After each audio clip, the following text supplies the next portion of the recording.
नमस्कार दोस्तों, मेरा नाम है प्रवीण और आप देख रहे हैं पाविका फ्लिट से इस चैनल को एक बार फिर से। तो आज आप देख रहे हैं again very important question again on GATE distillation problems. तो आज का जो क्वेश्चन है specially we are focusing on GATE 2020 यानी कि रीसेंट क्वेश्चन पेपर का हमारा डिस्टिलेशन का क्वेश्चन, और जो आया था 2 मार्क्स के लिए विद इन साथ में डायग्राम भी दिया हुआ इस क्वेश्चन पेपर में। बट आगे बढ़ने से पहले अगर आपने मेरा चैनल सब्सक्राइब नहीं किया तो प्लीज ये आपसे बहुत बड़ी सी रिक्वेस्ट कि आप मेरा चैनल सब्सक्राइब कीजिए, लाइक एंड शेयर करना मत भूलिएगा ताकि मैं ऐसे ही एजुकेशनल वीडियोस आपके लिए हमेशा हर पल लेके आता हूँ। और इसी वीडियो के डिस्क्रिप्शन बॉक्स में अगर आप देखें तो आपको एक लिंक मिलेगा जहां से आप इसी चैप्टर यानी कि जो हमारी प्ले लिस्ट का नाम है यानी कि प्ले चैप्टर का नाम है that is GATE mass transfer problems from GATE 2002 से लेकर गेट 2020 तक तमाम क्वेश्चन मास ट्रांसफर के कर दिए गए हैं। आप देख सकते हैं फिलहाल लगभग हम जो डिस्टिलेशन के प्रॉब्लम्स है, देखिए अभी तक हमने क्या क्या फिनिश किया। हमने ड्राइंग के लगभग सारे क्वेश्चंस कर दिए गेट 2002 से लेकर गेट 2020 तक, almost we did everything. Okay, अब डिस्टिलेशन के प्रॉब्लम्स भी खत्म होने ही जा रहे हैं। ये शायद लास्ट क्वेश्चन होगा जो गेट 2020 में, क्योंकि 2019 का भी मैं करा चुका हूं। तो आप किसी को भी सजेस्ट कर सकते हैं, बता सकते हैं हमारा चैनल, ठीक है। और एक छोटी सी रिक्वेस्ट है कि अगर आपने हमारे चैनल से कुछ गेन किया, अच्छे मार्क्स पाए हैं गेट में, तो प्लीज़ दिल खोल के दान कीजिएगा। अगर आपको लगता है कि दान करना चाहिए, जो भी आपको ठीक लगे, उसका भी जो लिंक है डिस्क्रिप्शन बॉक्स में दिया हुआ। तो चलिए ज़्यादा ना देर करते हुए इस क्वेश्चन को हम समझते हैं अपनी नेटिव लैंग्वेज और साथ में लिखते हैं गिवन डेटा और डायग्राम। याद रखिएगा, अगर भले क्वेश्चन यूनिवर्सिटी में 5 मार्क्स का होता है, एटलीस्ट गिवन डेटा और डायग्राम बना के आपको 1 मार्क्स तो मिलेगा अगर क्वेश्चन अटेम्प्ट नहीं हो रहा है आपसे। तो और मेरी कोशिश है अगर आप मेरे स्टूडेंट हैं तो प्लीज आप क्वेश्चन अच्छे से समझिए और हर एक क्वेश्चन को अटेम्प्ट कीजिए। अगर 10 मार्क्स का है तो एटलीस्ट 2 मार्क्स तो मिलेंगे, ठीक है। तो क्वेश्चन पढ़ते हैं अपनी नेटिव लैंग्वेज हिंदी में, क्योंकि काफी स्टूडेंट्स को क्वेश्चन का मीनिंग नहीं समझ में आता, ठीक है। Consider the equilibrium data. देखिए ये जो डायग्राम है ना, this is the VLE data, vapour liquid equilibrium data, ठीक है। और ये कैसे जनरेट किया जाता है, that is y is equal to alpha x upon 1 plus alpha minus 1 into x, जहां पर x जो है मोल फ्रैक्शन है आपका मोर वोलेटाइल कंपोनेंट का लिक्विड फेज में, और जो y है आपका मोल फ्रैक्शन है मोर वोलेटाइल कंपोनेंट आपका वेपर फेज में, ठीक है। तो सपोज एग्जांपल दिया हुआ है मेथनॉल और वाटर। तो मेथनॉल क्या है, मोर वोलेटाइल कंपोनेंट है क्योंकि इसकी बॉइलिंग पॉइंट क्या है 60 डिग्री सेल्सियस और पानी का 100 डिग्री सेल्सियस, ठीक है। और दूसरी चीज, हाँ, अल्फा क्या होता है, अल्फा भी है यानी कि हर एक x की वैल्यू के लिए आप y की वैल्यू प्रिडिक्ट कर सकते हैं, और ये होता है आपका VLE डेटा। क्लियर हो गया? ओके। दूसरी चीज अल्फा क्या होता है, रिलेटिव वॉलेटिलिटी। देखिए अगर रिलेटिव वॉलेटिलिटी एक से ज्यादा होगी, यानी कि क्या रिलेटिव वॉलेटिलिटी होगी मेथनॉल की, किसके रेस्पेक्ट में, बी के रेस्पेक्ट में। एक्चुअली में इसे ए की बी के रेस्पेक्ट में फाइंड आउट किया जाता है, और ये रेशियो क्या होता है, एक पर्टिकुलर टेम्परेचर पे, ठीक है, आप निकाल सकते हो इसको। एक पर्टिकुलर टेम्परेचर पे वेपर प्रेशर का रेशियो, वेपर प्रेशर का रेशियो होता है। मतलब इससे ये पता चलता है कि वो कितना टाइम्स वॉलेटाइल है। अगर ये 1 से ज्यादा हो तो दैट मींस आप डिस्टिलेशन से आप इसे सेपरेट कर सकते हैं, ठीक है। तो ये VLE डेटा ऑलरेडी बताया हुआ है। ओके, तो अभी क्या बोल रहा है कि ये VLE डेटा दिया हुआ यानी कि इक्विलिब्रियम डेटा प्लॉट किया हुआ है। ओके, आप देख रहे हैं ये हमारा डायगोनल है जहां पे x इक्वल टू y होता है। ओके, मेथनॉल वाटर सिस्टम के लिए दिया हुआ है, और ये जो प्रेशर है वो ये 1 बार है यानी कि एटमॉस्फेरिक प्रेशर पे दिया हुआ है, ठीक है। 1 बार के प्रेशर पे दिया हुआ है। ओके, जो भी डायग्राम दिया हुआ है given in the figure below. Okay, a distillation column operating eight 1 बार, वही बता रहे हैं कि एक डिस्टिलेशन कॉलम है आपका, ठीक है। काम करता हूं, ये डिस्टिलेशन कॉलम को मैं यहां पे ऑपरेट करता हूं, ठीक है। ये हो गया डिस्टिलेशन कॉलम, इसको जा रही है फीड। ओके, ये हो गया हमारा कंडेंसर, ठीक है। यहां से कुछ अमाउंट में रिफ्लक्स दे दिया जाता है। Okay, then your distillate. Okay, तो यहां पर जो मोल फ्रैक्शन होगा डिस्टिलेट में मोर वोलेटाइल कंपोनेंट का लिक्विड फेज में, डिस्टिलेट में वो भी that is what XD। Okay, नीचे से आपका जा रहा है, ठीक है, इसी से कुछ अमाउंट आपका बॉयलर में चले जाता है। ओके, तो ये चला जाएगा ये, ठीक है। यहां से जो निकल रहा है मान लीजिए जो बॉटम प्रोडक्ट है W, और यहां पर W भी लिक्विड फेज में होगा, ठीक है। याद रखिएगा जो वेपर्स हैं यहाँ पर वो वेपर फॉर्म में होंगे, मगर यहाँ पे कंडेंसर लगा हुआ है, कंडेंसर से कुछ अमाउंट रिफ्लक्स के तौर पे चले जाता है। ओके, और कुछ अमाउंट डिस्टिलेट के तौर पे चले जाता है। और ये XD क्या है, ये मोल फ्रैक्शन है मोर वोलेटाइल कंपोनेंट का। यहाँ पे मोर वोलेटाइल कंपोनेंट कौन है, मेथनॉल है। ओके, तो सेम ही आपका क्या बोलते हैं, ये मोल फ्रैक्शन होगा मोर वोलेटाइल कंपोनेंट यानी कि मेथनॉल का बॉटम फेज में। तो ये कर देता हूं XW, हो गया, ये तो चीजें क्लियर हो गई। ओके, आगे बढ़ते हैं। 1 बार में ये डिस्टिलेशन कॉलम ऑपरेट हो रहा है। ओके, उसको कितना प्रोड्यूस करना है, is required to produce 92 mole percent methanol. Okay, याद रखिएगा मोल परसेंट कभी भी 100 से ज्यादा नहीं होता। अगर आप 100 से डिवाइड करेंगे तो ये बन जाएगा मोल फ्रैक्शन। तो यानी कि मोल फ्रैक्शन तो ये दी हुई ना, मोल फ्रैक्शन कभी भी 1 से ज्यादा नहीं होगा। देखिए x की वैल्यू है ये सारी mole fraction of methanol in liquid x। Okay, ये जो है आपका mole fraction of methanol in vapour y, यानी कि मोर वोलेटाइल कंपोनेंट का मोल फ्रैक्शन है वेपर फेज में, ठीक है। ओके, अब दो वैल्यूज दी हुई है, ग्राफ आपका काफी ऊपर है, जितना ये ग्राफ इस एक्सिस से ऊपर रहेगा तो दैट मींस आपका डिस्टिलेशन बहुत अच्छे से हो जाएगा। याद रखिएगा, जितना ये फ्लैट होगा, इसके नजदीक होगा, तो वहां पे डिस्टिलेशन करना बहुत मुश्किल हो जाता है। तो आप कोई दूसरी टेक्निक यूनिट ऑपरेशन यूज कर सकते हो, एक्सट्रैक्शन है, देन और भी डिफरेंट टेक्निक्स हैं, ठीक है। तो ओके, अब 92 मोल परसेंट मेथनॉल हमें डिस्टिलेट में चाहिए, यानी कि XD की वैल्यू बता रहा है वो। तो XD कितना है हमारा, this is XD equal to 0.92। तो एक काम करूंगा, ये जो XD होगा ये 0.9 है, ओके, और ये लिक्विड फेज में है, ठीक है। याद रखिएगा ये मोल फ्रैक्शन है मेथनॉल का डिस्टिलेट में, यानी कि ये 0.9 है, तो यहां पर कहीं पे 0.92 होगा, तो ये हो गया हमारा XD। तो यहां पे लिख देता हूं 0.92, क्योंकि ये डायगोनल में है तो इसका x और y कोऑर्डिनेट भी 0.92 ही होगा। हो गया क्लियर? ओके, आगे बढ़ते हैं। The feed is saturated liquid. आपको मैंने काफी वीडियोस में बताया है कि फीड की कुछ कंडीशन होती है। देखिए, अगर ये छोटा सा यही VLE डेटा मैं यहां पे बना रहा हूं, ठीक है, ओके, तो कुछ इस तरह से दिखेगा। ये हो गया हमारा वेपर लिक्विड इक्विलिब्रियम डायग्राम। तो अब मैं इसको अलग कलर से एक रिप्रेजेंट करता हूं, ठीक है। देखता हूं ये कलर चल रहा है, ओके चल रहा है, ठीक है। ओके, अब ये देखिएगा, हाँ, ये हो गई हमारी जहां से फीड लाइन यानी कि फीड एंटर होती है, ठीक है, जिस पर्टिकुलर मोल फ्रैक्शन से। ओके, अगर आपका क्या बोलते हैं यहां से, ठीक है, क्या फीड मोल फ्रैक्शन से अगर आपकी जो क्यू लाइन यानी कि जिसको बोलते हैं फीड लाइन, ये कलर काम नहीं कर रहा, सॉरी,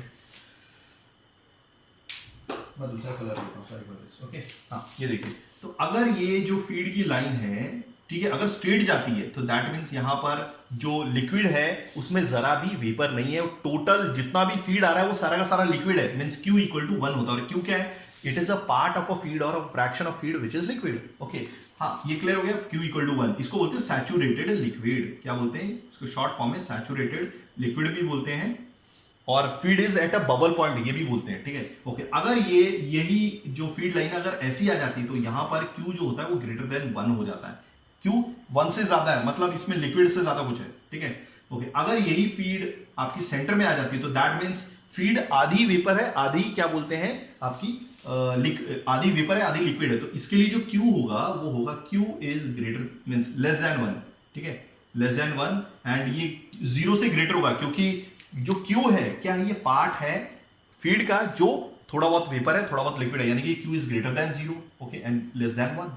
हो गया क्लियर? ओके, नेक्स्ट, अगर यही फीड लाइन आपकी स्ट्रेट हो गई तो आप समझ लेना कि इसमें जरा भी लिक्विड नहीं है, तो that means Q equal to 0, और ये क्या होगा आपका, हाँ देखिए, ये कंडीशन के लिए आप बोलेंगे पार्शली वेपर यानी कि पार्शली लिक्विड, ओके, और इसके लिए Q इक्वल टू 0 यानी कि सैचुरेटेड वेपर है, सैचुरेटेड वेपर।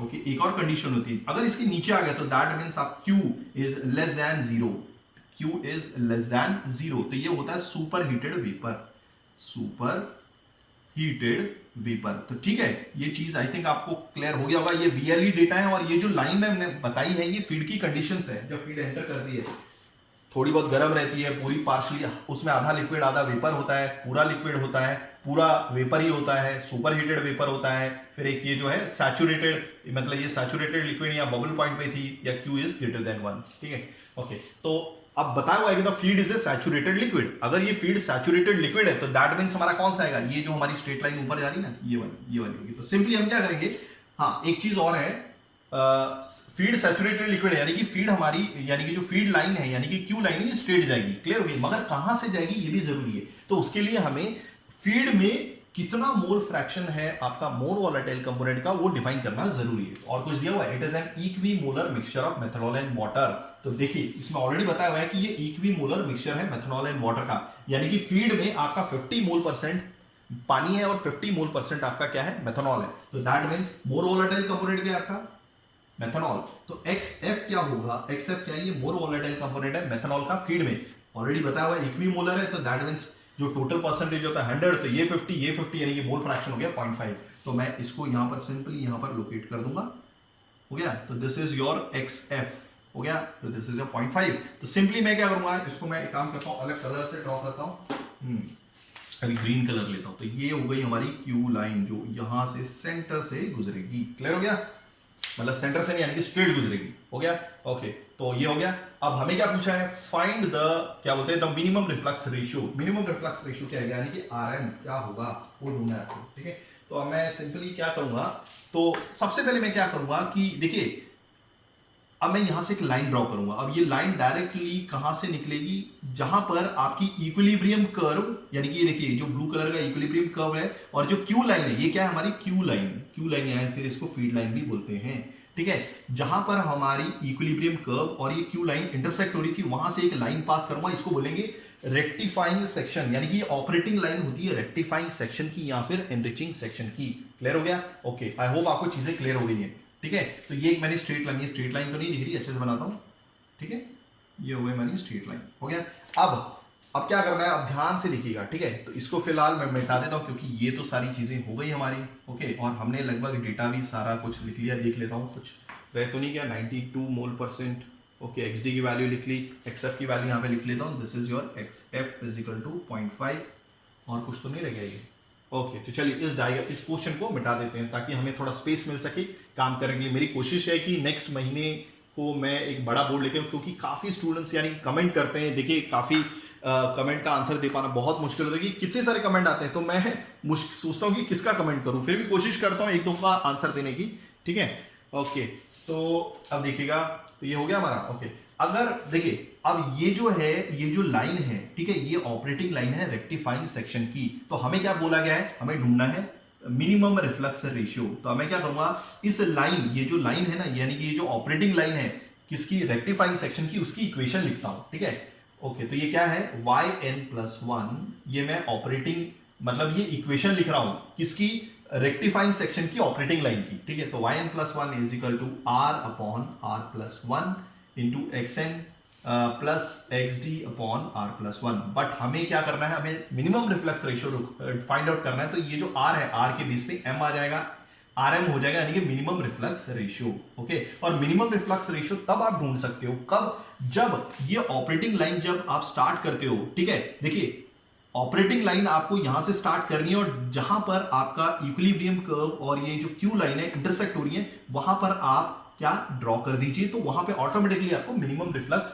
रेशियो मिल जाएगा। और यही क्राइटेरिया है minimum reflux ratio find out करने का, ओके। अब ये yn+1 क्या है और xn क्या है, ये तो रिफ्लक्स रेशियो समझ में आ गया। रिफ्लक्स रेशियो क्या होता है, दैट इज L/D, यानी कि कितना अमाउंट, देखिए यहाँ पे मैंने लिख दिया, यहाँ पे L आना चाहिए, ठीक है। ये देखो L/D, L वो पार्ट है, यानी कि ये जो लिक्विड आ रहा है ना यहाँ का, ठीक है, कंडेंस होने के बाद वो पार्ट है जो अंदर जा रहा है, और डिस्टिलेट ये वाला पार्ट है, यानी कि कितना पार्ट आपका अंदर जा रहा है जब 1 मोल डिस्टिलेट आपका बाहर निकलता है। तो आर का समझ गया, ओके।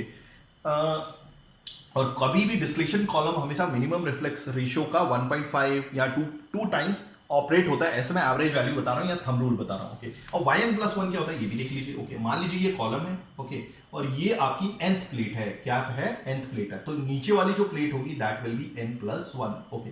ऊपर वाली जो प्लेट होगी वो n-1 होगी, ये, ओके। अगर देखिए इस n प्लेट से जो भी लिक्विड नीचे आ रहा होगा दैट विल बी Ln, ठीक है। और अब ये लिक्विड है तो इसमें मोल फ्रैक्शन, मोर वोलेटाइल कंपोनेंट का क्या होगा, xn, क्या होगा, xn। क्लियर हो गया, ओके। अब एक दूसरी चीज और गौर कीजिएगा, ओके। अब यहां से n+1 से जो भी क्या उठ रहा होगा, वो तो वेपर ही उठ रहा होगा। तो यहां पर जो वेपर उठ रहा होगा ये n+1 प्लेट से, तो Vn+1, ओके। अब इसी वेपर Vn+1 में जो मोल फ्रैक्शन होगा मोर वोलेटाइल कंपोनेंट का, वो भी कहां से निकल रहा है, n+1 से, दैट विल बी Yn+1। यही समझना है। तो देख लीजिए xn मैंने क्या लिखा है, ये मोर वोलेटाइल कंपोनेंट का मोल फ्रैक्शन है, वो भी लिक्विड फेज में। और ये जो Yn+1 है ये आपका क्या है, दिस वन, हाँ, मोल फ्रैक्शन है मोर वोलेटाइल कंपोनेंट का नीचे वाली प्लेट से, यानी कि n+1 प्लेट से। तो ये दिया हुआ, ठीक है। और ये जो इक्वेशन है this is nothing but equation of operating line, ये ऑपरेटिंग लाइन है जिसपे ऑपरेट होता है, ठीक है। ये ऑपरेटिंग लाइन की इक्वेशन है। अभी कौन से ऑपरेटिंग लाइन की इक्वेशन है, जो रेक्टिफाइंग सेक्शन में, यानी कि ऊपर वाला पार्ट, देखिए फीड का ऊपर वाला जो पार्ट होता है ये रेक्टिफाइंग सेक्शन होता है, नीचे वाला पार्ट स्ट्रिपिंग सेक्शन होता है, ठीक है। तो हमें मिनिमम रिफ्लक्स रेशियो चाहिए, और यही इसी ऑपरेटिंग लाइन की ये जो ये रहती है, ठीक है, ये होती है स्लोप। क्या होती है, स्लोप होती है।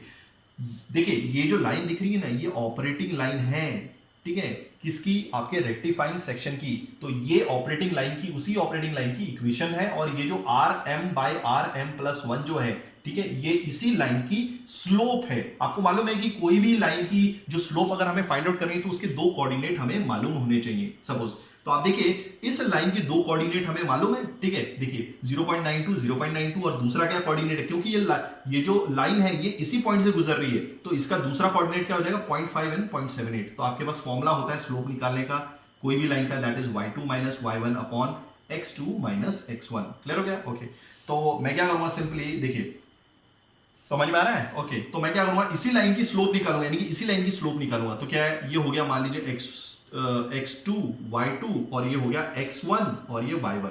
ठीक है, इसको x1 कर दीजिए 0.5 को, y1 को 0.78 कर दीजिए, x2 को 0.92, y2 को 0.92। तो क्या हो जाएगा 0.92 minus y2 minus y1, y1 क्या है 0.78, ओके, अपॉन x2 क्या है, दिस इज 0.92, ओके, माइनस क्या बोलते हैं x1 इज 0.5। तो अगर आप इसे सॉल्व करोगे तो जो स्लोप आएगी, the slope is equal to coming up to be कितना आ रहा है 0.333। तो याद रखिएगा ये इसी लाइन की स्लोप निकाली है, ठीक है, और इसी लाइन की जो इक्वेशन थी वो ये है, और ये इसी लाइन की स्लोप क्या होगी, समझ रहे? अलग से अगर आप निकालेंगे तो आप स्लोप निकाल सकते हैं, उसके लिए दो कोऑर्डिनेट चाहिए होते हैं। देखिए दिया हुआ है x2 y2 x1 y1, तो ठीक है, इसी लाइन की स्लोप निकाली, बट इसी लाइन की इक्वेशन क्या है, वो ये पूरी है, और इसी लाइन की इक्वेशन के अंदर इसी लाइन की स्लोप क्या होगी, वो ये होगी। तो दैट मींस ये स्लोप इसी के बराबर होगी। तो मैं यहां पे साफ साफ लिख सकता हूं that r minimum upon r minimum plus 1 is equal to 0.333। Clear हो गया? ओके, अब सिंपली आप क्या करोगे, क्रॉस मल्टीप्लाई कर दीजिए भाई। तो r minimum is equal to, ये जब 0.3 से भी मल्टीप्लाई होगा तो ऐसे दिखेगा ना कुछ, 0.333 r मिनिमम प्लस 1। एक काम करता हूं, इसको मैं ना लास्ट नंबर को 4 कर देता हूं, राउंड ऑफ कर देता हूं, क्योंकि 3 रिपीट हो रहा है। Okay, so therefore rm is equal to 0.3334। Okay, rm एक नंबर मैंने बढ़ा दिया है, एक काम करता हूं, वैसे 3334 ऐसे कर देता हूं, ठीक है। अब इसको एक बार इससे भी मल्टीप्लाई किया तो दिस इज 0.3334 हो गया। सो अगर आप rm की वैल्यू फाइंड आउट करेंगे, this is coming out to be approximately 0.5। तो आई होप आपको सारी चीजें समझ में आ गई होंगी। क्लियर हो गया? तो दैट मींस rm की वैल्यू क्या हो गई, दिस इज यहां पे लिख देता हूं, rm इज इक्वल टू 0.5, और ये क्या होता है L/D, यानी कि 1 मोल डिस्टिलेट का मिल रहा है, तो दैट मींस आपका L की वैल्यू क्या है 0.5, मतलब 0.5 मोल अंदर जा रहा है आपके और डिस्टिलेट 1 मोल निकल रहा है। तो आई होप आपको सारा कॉन्सेप्ट समझ में आया होगा। आपके एग्जाम में ये 4 ऑप्शन दिए थे जिसमें 0.5 आपका करेक्ट आंसर था। थैंक्स फॉर वॉचिंग, धन्यवाद, थैंक यू। अगर आप ऐसे ही आपके कोई भी वीडियोस होंगे, सजेशंस होंगे, ऑल ऑफ देम मैं सबका वेलकम है। आप जो भी वीडियोस बोलेंगे, मैं मेरी पूरी कोशिश रहेगी ताकि टाइमिंगली आपके लिए वीडियोस लेके आऊं, बट थोड़ा सा टाइम लगेगा, 1-2 दिन आप समझ सकते हैं। Thank you.